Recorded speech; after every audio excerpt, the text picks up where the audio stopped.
গতিকে বাবুল নাথ কোনো জনপ্ৰতিনিধি নহয়, নীৰজ বৰা জনপ্ৰতিনিধি নহয়, আৰু বাকী কেইজন আমাৰ বিধায়ক মন্ত্ৰী তেনেকৈ আমাৰ 90জনী গৰুৰ ঠিক হ'ল।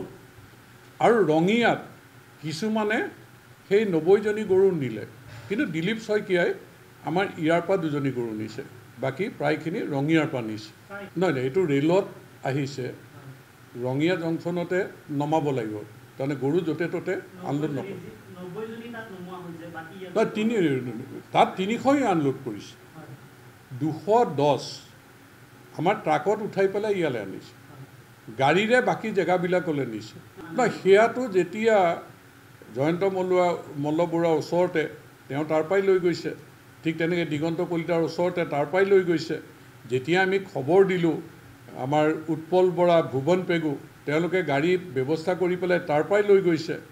গতিকে তেনেকৈ আচলতে যোনে যেনেকৈ সুবিধা হয়, ইয়াত কোনো অন্য একো কাৰণ নাই। তাৰমানে আমি যিখিনি নিনিয়ে 210জনী থাকিল, 210জনী আমাৰ ইয়ালৈ লৈ আহিল, গতিকে ইয়ালৈ লৈ আহি আৰু বাকীখিনি তেনেকৈ গ'ল।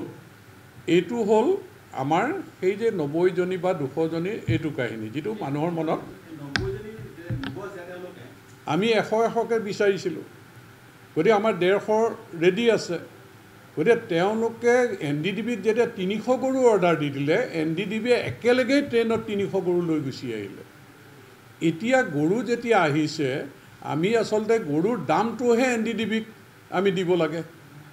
যিসকলে 88,000কৈ পইচা দিব বা 89,000কৈ পইচা দিব, যে তেওঁলোকে তাৰ পৰা গৰু ল'বৰ কাৰণে আমাক যিখিনি মানুহে যোগাযোগ কৰিছিল বা আমাৰ ঘনিষ্ঠ তেনেকৈ মানুহক আমি জনাই দিছিলোঁ। গতিকে ইয়াত কোনো নিবিদা চিবিদাৰ কথাই নাই। তাৰমানে আমি যে ইয়াত নিবিদা আহ্বান কৰা কিবা, আমিতো গৰু বেপাৰ কৰা নাই নহয় নিবিদা আহ্বান কৰিবৰ কাৰণে।